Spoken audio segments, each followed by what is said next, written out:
Hello friends, आज का हमारा टॉपिक है fundamental of principle of NEP 2020। जो हमारी न्यू एजुकेशन पॉलिसी है 2020, उसके सिद्धांत कौन कौन से हैं। तो इस वीडियो में हम जो की प्रिंसिपल हैं न्यू एजुकेशन पॉलिसी के, उनको डिस्कस करेंगे कि कौन कौन से प्रिंसिपल हैं, कौन कौन से सिद्धांत हैं जो NEP 2020 फॉलो करती है। तो चलिए फ्रेंड्स, जानते हैं NEP 2020। इसका जो इंट्रोडक्शन है वो हमने पिछले वीडियो में कर लिया था। इस वीडियो में हम जो फंडामेंटल प्रिंसिपल है उसके बारे में जानेंगे। तो सबसे पहला प्रिंसिपल है एसेसिबिलिटी एंड इक्विटी। इसका हिंदी में अर्थ है फ्रेंड्स सुगम्यता और समानता। एसेसिबिलिटी एंड इक्विटी, इसका मतलब क्या है फ्रेंड्स? इसका मतलब है एसेसिबिलिटी एंड इक्विटी का कि शिक्षा सभी के लिए उपलब्ध हो, शिक्षा सभी के लिए उपलब्ध हो और सुलभ हो, चाहे वह अमीर हो या गरीब हो, चाहे वह शहर में रहता हो या गांव में रहता हो। मतलब हर बच्चे को क्या होना चाहिए? हर बच्चे को शिक्षा का समान अवसर मिलना चाहिए। एसेसिबिलिटी एंड इक्विटी का ये अर्थ है फ्रेंड्स कि कोई भी बच्चा हो, हर बच्चे को शिक्षा का समान अवसर मिलना चाहिए। दूसरा है क्वालिटी एजुकेशन, मतलब गुणवत्तापूर्ण शिक्षा। क्वालिटी एजुकेशन का क्या मतलब है फ्रेंड्स? इसका अर्थ है कि शिक्षा केवल किताबों तक ही सीमित न रहे। क्वालिटी एजुकेशन का अर्थ है कि शिक्षा केवल किताबों तक ही सीमित न रहे, बल्कि वह ऐसी हो जो विद्यार्थियों के सर्वांगीण विकास में मदद करे। मतलब क्वालिटी एजुकेशन का, गुणवत्तापूर्ण शिक्षा का अर्थ है कि बच्चे सिर्फ बच्चों की जो शिक्षा है वो किताबों तक ही सीमित न रहे, बल्कि वह ऐसी शिक्षा हम विद्यार्थियों को दें जिनसे उनका सर्वांगीण विकास हो सके। उच्च स्तर की, हायर लेवल की शिक्षा पर जोर दिया गया है, क्वालिटी एजुकेशन प्रोवाइड करवाई गई है। उसके बाद है होलिस्टिक डेवलपमेंट। होलिस्टिक डेवलपमेंट का अर्थ होता है फ्रेंड्स संपूर्ण विकास। इसका अर्थ है कि छात्रों का विकास केवल एकेडमिक के रूप में नहीं होना चाहिए कि उन्होंने +2 कर ली, उसके बाद उन्होंने BA कर ली, उसके बाद उन्होंने MA कर ली, मतलब डिग्रियां इकट्ठे कर रहा है बच्चा।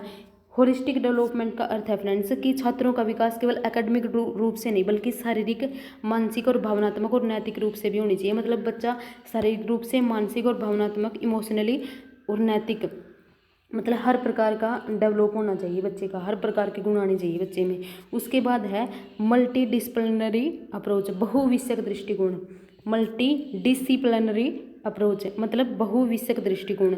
इसका अर्थ है फ्रेंड्स कि छात्रों को अलग अलग विषयों जैसे विज्ञान, साइंस, कला, आर्ट्स, स्पोर्ट्स, खेल, संगीत, म्यूजिक आदि को साथ साथ में पढ़ने और समझने का अवसर दिया जाए। अर्थात जो बहुविषयक दृष्टिकोण है, इसका अर्थ है फ्रेंड्स छात्रों को अलग अलग विषयों जैसे विज्ञान, कला, खेल, संगीत आदि को साथ में पढ़ने और समझने का अवसर दिया जाए। ठीक है फ्रेंड्स, यानी शिक्षा अब केवल एक ही दिशा में सीमित नहीं रहेगी।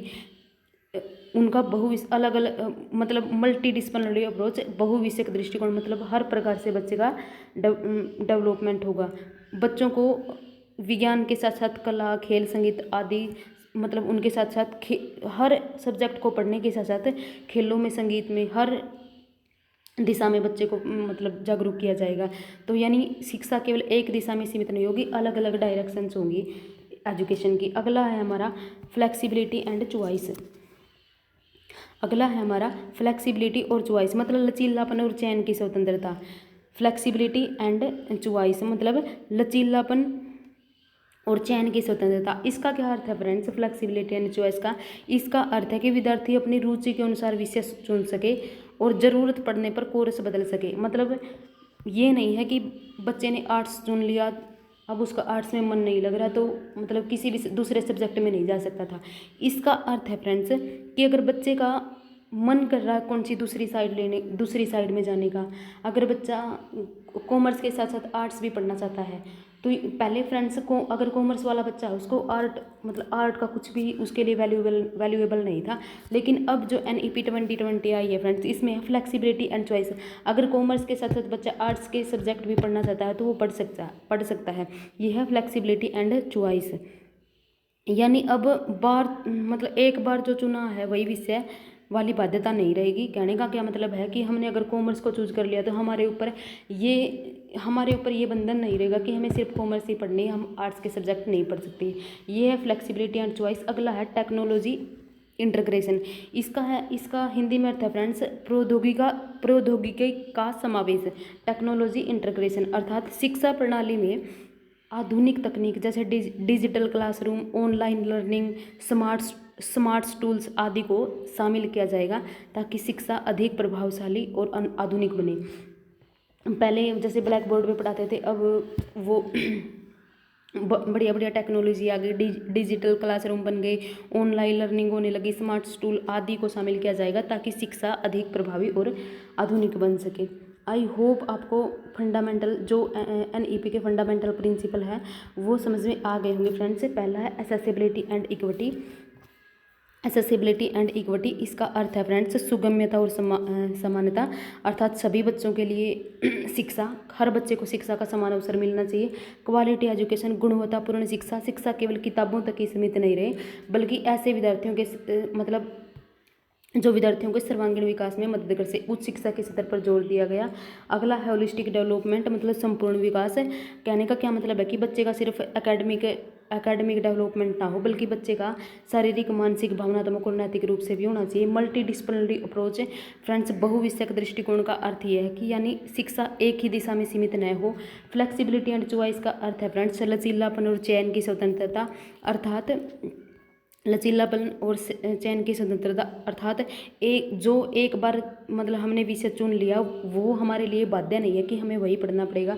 टेक्नोलॉजी इंटीग्रेशन, प्रौद्योगिकी का समावेश, मतलब शिक्षा में जो digital classroom, online learning, smart tool आदि है उन सबको शामिल किया जाएगा। ये हैं जो NEP है 2020 न्यू एजुकेशन पॉलिसी, उसके फंडामेंटल्स हैं, प्रिंसिपल्स हैं। आई होप आपको NEP के फंडामेंटल प्रिंसिपल समझ में आ गए होंगे। अगली वीडियो में हम NEP का दूसरा टॉपिक डिस्कस करेंगे। अगर आपको वीडियो हेल्पफुल लगे तो friends like, share and subscribe ज़रूर कर दीजिएगा। मिलते हैं NEP 2020 के अगले टॉपिक के साथ। Thank you friends.